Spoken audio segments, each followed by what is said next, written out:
Good morning, everybody. How you doing this morning? I'm Phil Brilliant. This is Simply Brilliant. It is Thursday, February 5th. Did it without looking at the calendar. Very good. And I'm here, and hopefully you are warm and safe. Watch the ice. I gotta tell you, there's a lot of ice out there, even when you don't suspect the ice to be there. And you go flying down the sidewalk, it hurts a lot. And so we all need to be safe. We also need, and I'm going to do this little shout out. I attended a meeting yesterday from the Toms River homeless. I am terrible sometimes with names, and that's why I have to write things down. The Toms River Housing and Homeless Coalition Partnership Committee meeting, listening to all these different organizations here in town. And again, they get to my name and say, introduce yourself. I introduce myself, and I'm a concerned citizen. That's all I am. I'm a taxpayer in Toms River. I'm a voter in Toms River. I'm a resident in Toms River. I am not an elected official.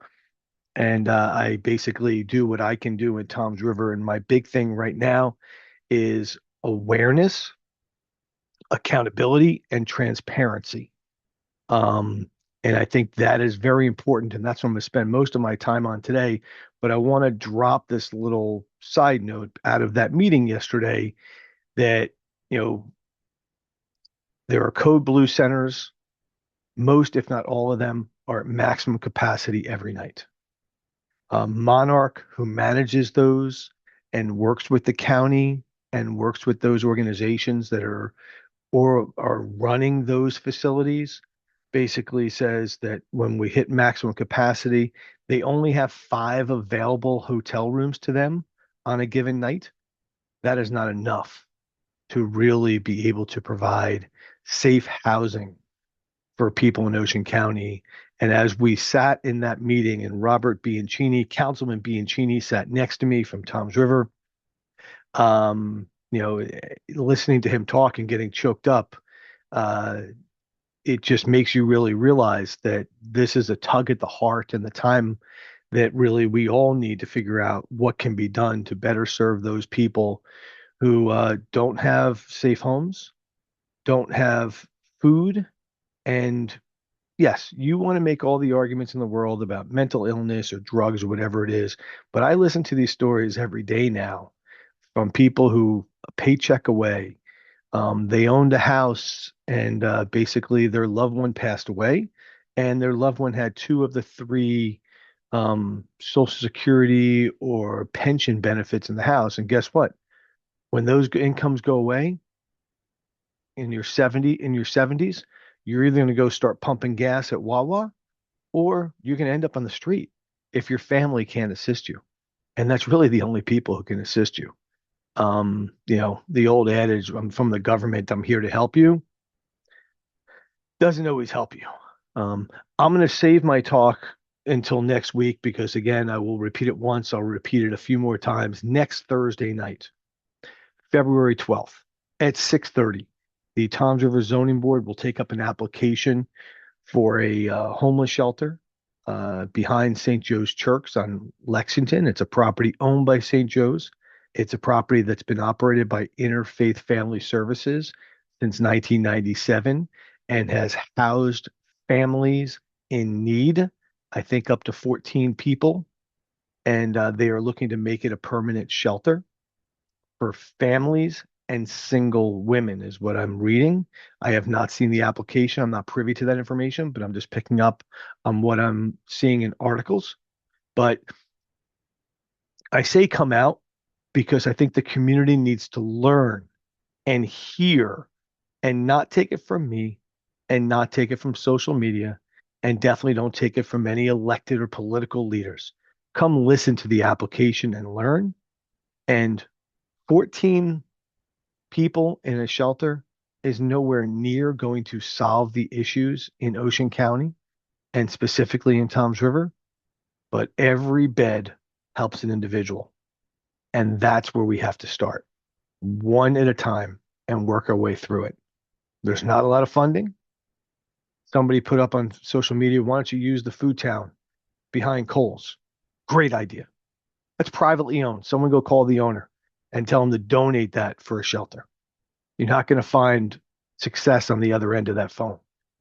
People bought these properties, people have investments, they don't want to give it in. So you have organizations like St. Joe's Church, okay, Christ Episcopal Church, churches and nonprofits that own properties that are willing to do things like this. The Ocean County Library that's willing to have JBJ Soul Kitchen because it doesn't affect their bottom line. These are nonprofit organizations. They're not looking to sell these properties for profit. They're not looking to make profit. That's what we need. Or we need a philanthropic person who's willing to put up a property and donate their time and money is what it comes down to. I'm going to come back to that next week. I want to touch upon something else that is getting some press, and I think it needs to be called out. And but I don't want to downplay the importance of our unhoused population here in Toms River and Ocean County. I wanted to make sure there. So, Daniel Rodrick, who is the mayor of Toms River and will be the mayor of Toms River at least until December 31st of 2027, unless God intervenes. We can only hope. But uses Shore News Network as his mouthpiece, and Phil Stilton. Not going to go back and reiterate the story of how he hired Stilton in January of 2024. Stilton lasted, I think, until the first or second week of 2025 until a screaming match occurred, and he walked out of town hall because basically he wouldn't do what he was being asked to do by the mayor. And, we really never heard much more about that, though there was a quick article about it. But continued through 2024 and 2025 to get paid through Shore News Media, which ended up on the bill list, even though there was no contract with Toms River. There was no RFP in Toms River, but basically still got paid because there is a threshold. It used to be $43,000. Now it's $55,000 that you can get paid. But still, the council is the one who approves the bills. And the puppet councils under Rodrick in 24 and 25 just kept paying those bills. And 2026, we've yet to see an invoice from Shore News Network, Shore News Media, but we still are seeing the article. So we'll see when we see an article first. But so an article came out, and I am going to share some of this information because I think it works better when I do this, even though I continue to say I'm not going to do this. But so you can all call me out. I always love the comments. So here's an article. I think you can see it that showed up. And basically it says, I want to make sure you can see the right screen. Yeah, good. Toms River Mayor says summer concert beach series will happen despite council threat. So last council meeting on the 28th, council president, David Sikosi and the mayor got into a little spat, and basically Councilman Sikosi said, no, I don't want a splash park in Huddy Park. I think that's a waste of money. I'm paraphrasing.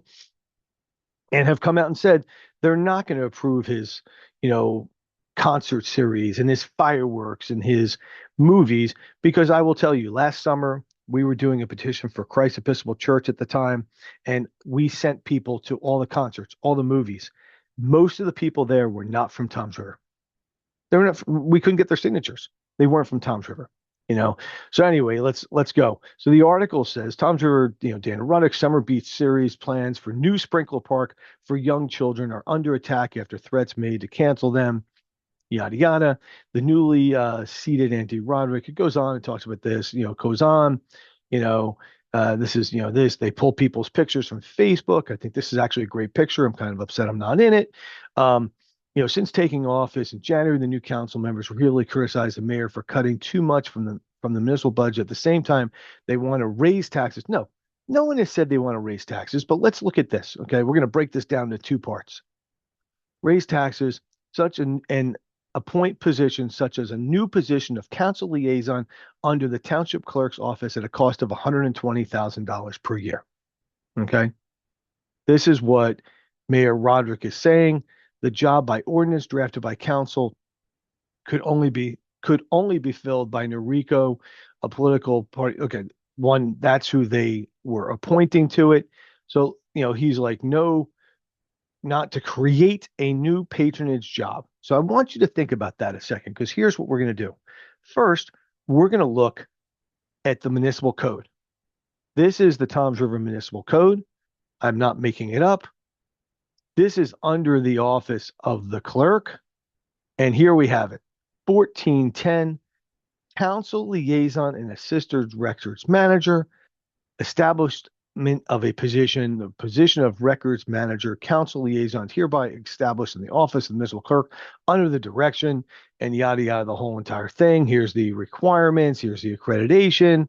And let's go back to the municipal clerk, if I can page up here, and it says this is the municipal clerk's office. Okay. There shall be a municipal clerk, the head of the municipal clerk, and all subordinate personnel and officers shall be appointed by the council and shall prior to appointment be qualified by training or experience to perform the duties and services. Okay. The council appoints, it's an existing position, not a newly created position. And then, Daniel Rodrick says, let's see, where is he? And I'm saying Daniel Rodrick, I know it's Shore News Network, but we know who feeds the information. $120,000 a year. So, hey, you know what? Why don't we look at come on, computer, don't fail me now. Let's look at this. I'm going to slide this over here. And here we have, this is the ordinance of Toms River. This is, I'll go up. This is from 2022. This is the salary ranges of supervisory employees and confidential employees. Let's go down to confidential employees. Okay. And let's see where we are.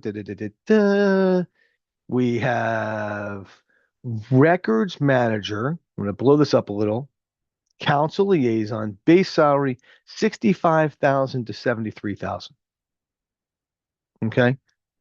This person, whomever it might be, cannot be paid $120,000 a year because the ordinance says $65,000 to $73,000. Let's look at the actual resolution that was passed by the township on the 14th of January. This is the resolution.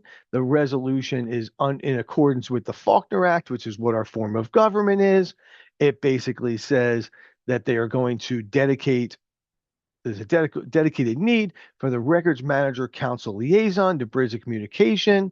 The council is appointing. They name in the ordinance, no secrets about it, Noriko Kowalski. I apologize if I pronounce your name wrong because I am terrible at that, but I will continue to do better. It outlines the duties, and lo and behold, $73,000 a year. And we look at the range and look at that. That's the top of the range, but it's not $120,000 a year, as stated by Shore News Network, as well as Daniel Rodrick. Wow, he didn't tell the truth. I'm shocked. Okay, I want to look at one more thing. So remember, he said this is a new position created. Let's go back in time, a long, long time ago, 2019. Okay, Toms River GOP council members give job to Lacey committeemen. Democrats cry foul. We'll go through, and here it is. This is an article, yada yada.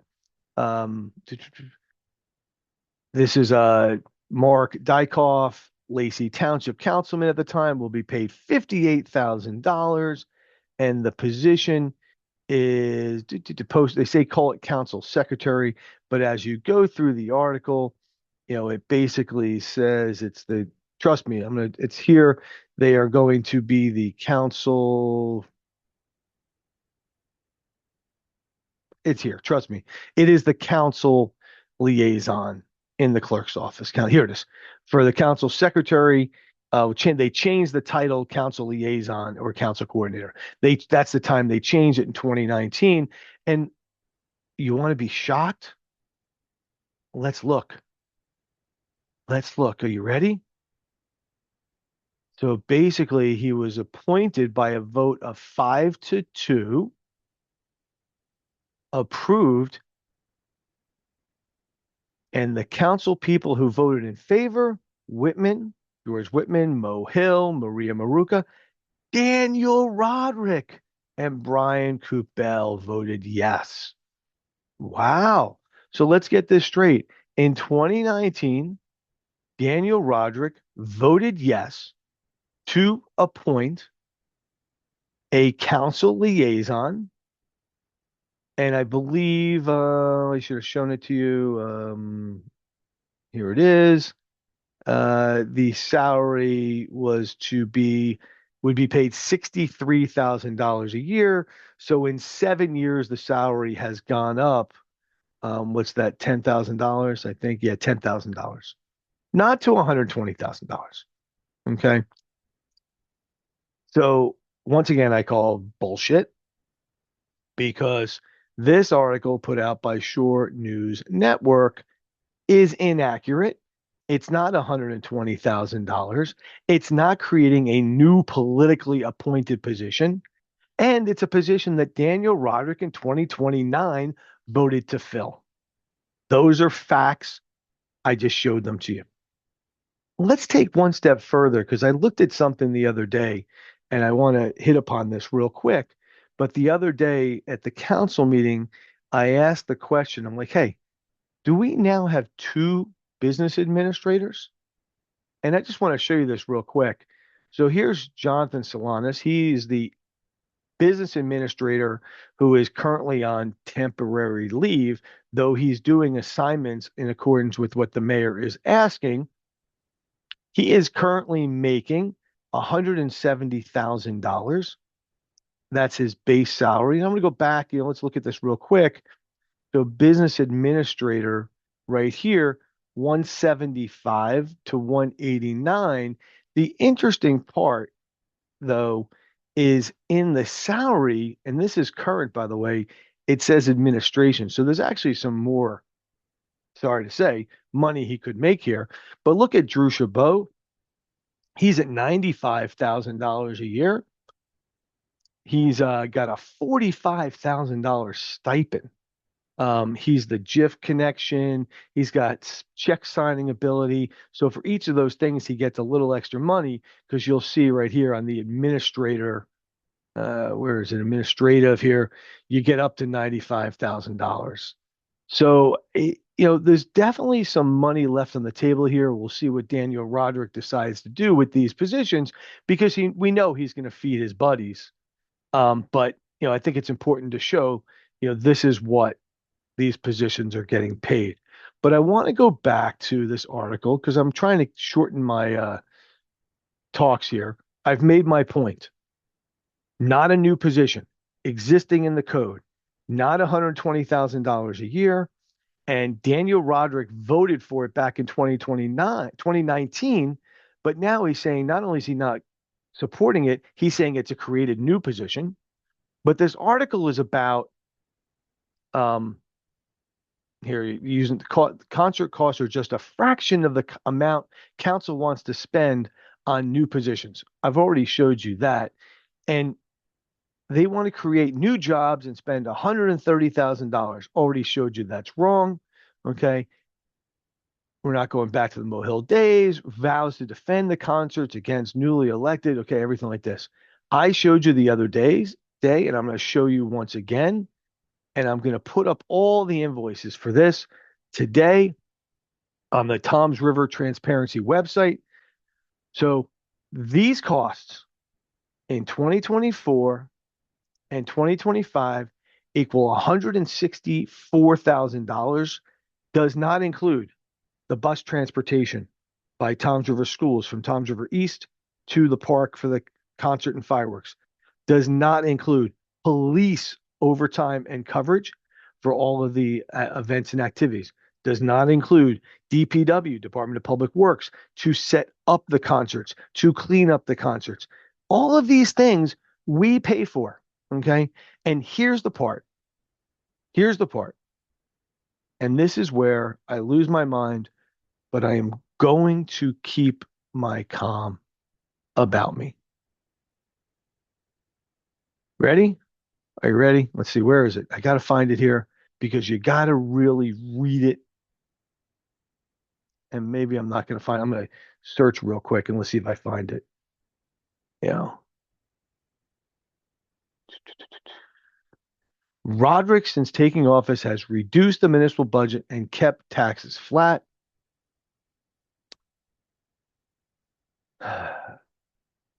Okay, it's not, I can't find it right here, but in a Facebook page that Daniel Rodrick controls and Daniel Rodrick supports, and all his supporters are out there, he says he does all of these fireworks, he does all of these concerts, he does all of these movies for free. Free. No tax increase. And I'm going to use the words properly. I want to make sure I am current.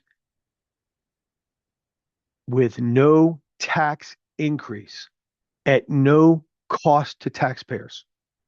I don't think Daniel Rodrick's writing out a personal check to pay the guy who's doing the fireworks. He's not writing a personal check to the performers in the band. That's being paid for, and that's why I have the receipts, and I'm going to put them up on the Toms River Transparency Facebook page for the township paying for that. That's our tax money paying for this. So when he says not paid for by the taxpayers, it's a lie. Okay. And not only is it being paid for by the taxpayers, but let me ask you a question. You take home a certain amount of money every week, every other week, or every month, right? And you use that money on your household expenses. You make your car payment. Maybe you have a vacation fund, what all this might be. Okay. Let's say you chop that by 11% or 9%, as Rodrick has said, and that because you got to think about this. His budget is 9% lower. He's spending 9% less money. Okay. So he's using taxpayer money on these things that he wants. Splash Park in Huddy Park. Really? Why? Why something for 2 months a year? Where are you getting awarded? Where are you doing the parking? And who the heck is going to a splash park in Huddy Park? I have my own opinion. We'll leave it there. Okay. But the bottom line, though, is this is taxpayer money. Don't we get to say what the hell we want? And I know I see people on social media, oh, I love the concert. Oh, I love this. I love that. We have an issue of homelessness in Toms River. I don't care if Rodrick says it's not his responsibility. It is. He's the mayor of the 8th largest municipality in the state of New Jersey and the 2nd largest in Ocean County. He needs to come to the table. We're down over 20 police officers in town. Would you rather have fireworks or public safety? This town looks like crap. We're demoing buildings using public works employees because we're saving money that have asbestos and have other contaminants that our employees are getting exposed to. This is called also kicking things down the road. And we're making deals with developers with pilots, payment in lieu of taxes, to go on for 30 to 40 years. So your tax revenue will not go up. So what he's done is cut the expenses on the backs of the employees of Toms River, on the backs of police of Toms River, on the backs of EMS of Toms River. There are less contracts, union contracts still have not been negotiated and approved except for one. And what will that end up doing? That cuts services to us. That cuts safety to us. And I will tell you, as a taxpayer in Toms River, I will not shut up about it. And you shouldn't either. Did I make myself clear? I hope I outlined this pretty clearly. I will put a couple posts out today to clarify it even more. Stay warm. Think about the people who don't have those shelters, food, and warmth. If there's something you can do about it, please do something about it. This weekend, Super Bowl Sunday, stay at home, root for your team. And if you don't have a team, root for the Kleinstein commercial, the Budweiser commercial with the eagle on the back. I like that one. Everyone have a great weekend. Feel brilliant, simply brilliant. Take care.